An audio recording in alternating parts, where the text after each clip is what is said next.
আমি শ্রী জওহর চক্রবর্তী ত্রিপুরা বিধানসভার সদস্য নির্বাচিত হইয়া ভগবানের নামে শপথ করিতেছি যে আমি আইনত প্রতিষ্ঠিত ভারতীয় সংবিধানের প্রতি স্থির আনুগত্য ও বিশ্বাস রাখিয়া ভারতের সার্বভৌমত্ব ও সংহতি রক্ষা করিব এবং বিশ্বস্ততার সহিত আমার কর্তব্য পালন করিব। ধন্যবাদ।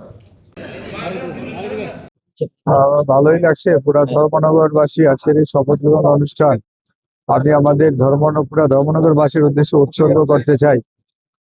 ধর্মনগরের গণদেবতারা ভোটাররা যেভাবে রেকর্ড সংখ্যক ভোট দিয়ে ভারতীয় জনতা পার্টির প্রতিনিধিকে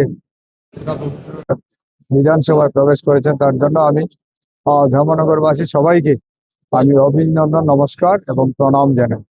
বিষয়টাকে প্রায়োরিটি দেবেন বিধায়ক ডেভেলপমেন্ট ডেভেলপমেন্ট উন্নয়ন উন্নয়ন ধর্মনগরকে আমরা উন্নত ধর্মনগরে রূপান্তরিত করতে চাই।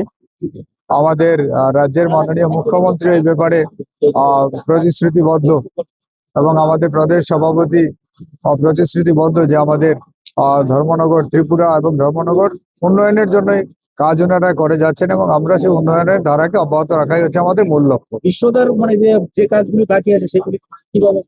হ্যাঁ, অবশ্যই আমাদের প্রাক্তন অধ্যক্ষ মহোদয়ের যেসব অপূরণীয় কাজ সেগুলো পূরণ করা হবে আমার প্রায়োরিটি বেসিসে প্রথম প্রাধান্য থাকবে।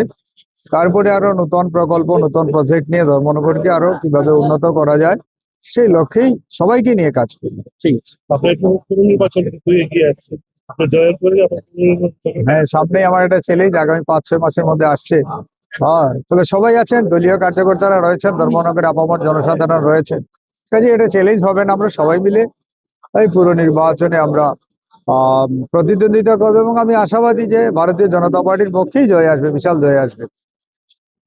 সবাই তো অলরেডি অবগত আছে যে ধর্মনগর বিধানসভা কেন্দ্রে যিনি আমাদের প্রাক্তন স্পিকার মহোদয় ছিলেন এবং ধর্মনগর কেন্দ্রের যিনি বিধায়ক ছিলেন বিশ্ববন্ধু সেন, তার পরলোক গমন করার সুবাদে সেখানে আমাদের বাই ইলেকশন হয়েছে, সবাই জানেন। সেখানে ভারতীয় জনতা পার্টির তরফ থেকে শ্রী জওহর চক্রবর্তী মহোদয়কে মনোনয়ন দেওয়া হয়েছিল।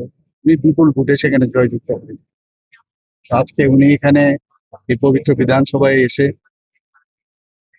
ভোট টেকিং নিয়েছেন আজকে। এখন এই পবিত্র বিধানসভার আরেকজন সদস্য যে জায়গাটা শূন্য স্থান ছিল সেটা পূরণ করবে।